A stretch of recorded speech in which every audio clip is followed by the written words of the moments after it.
Multiple reports now suggest that the Atlanta Braves want to make a space for Ronald Acuna for 2018. That much is fairly obvious. But the same reports suggest as well that the team would be interested in moving both Matt Kemp and Nick Markakis. If so, it won't be easy or cheap. That much is certain. Worst case scenario, let's suppose that the Braves want to wipe the slate clean on their own. Not likely, but let's at least throw it out there. How much does that cost?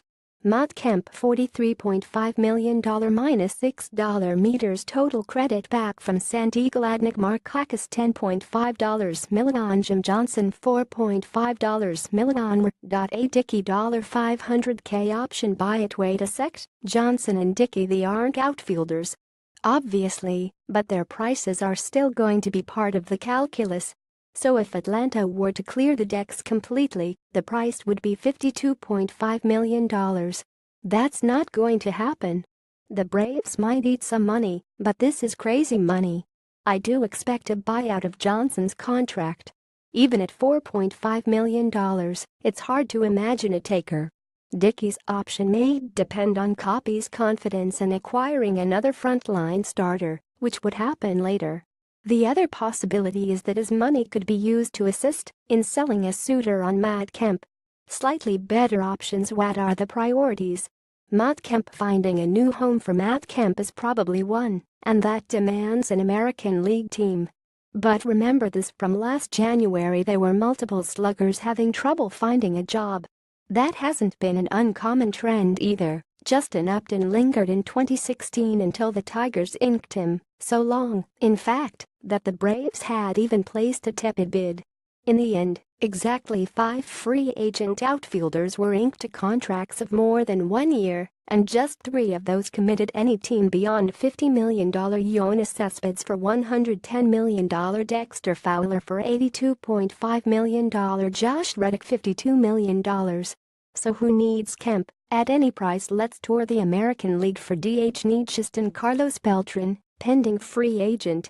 No matter how this season concludes for the Astros, they have to pay Justin Verlander and they have Gaddis or McCann. No go for Kemp. Indians. Incarnation and a big payroll. Tigers. Rebuilding. Not adding money. White Sox. Not very likely. Royals. Will be rebuilding, and Brandon Moss was at least as good, at 13% of the price. Yankees. Matt Holliday, pending free agent.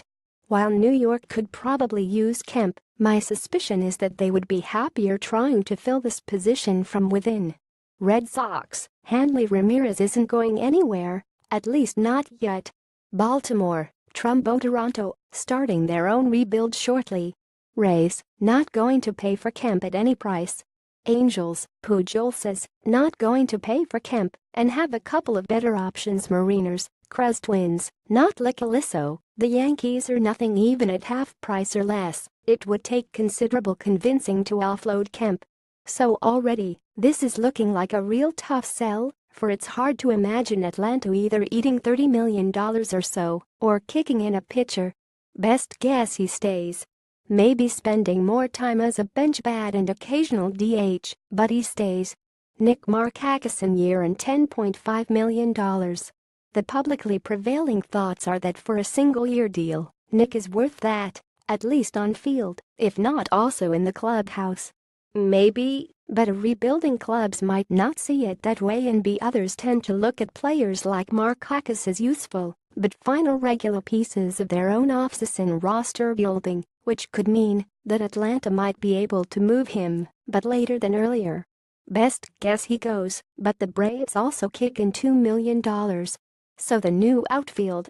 2 positions are obvious, so long as everybody gets through spring. Okay, Inciarte and Acuna in CFRF in some order. Inciarte holds the CF Gold Glove, but has also played RF in the majors. That drama is for spring, though.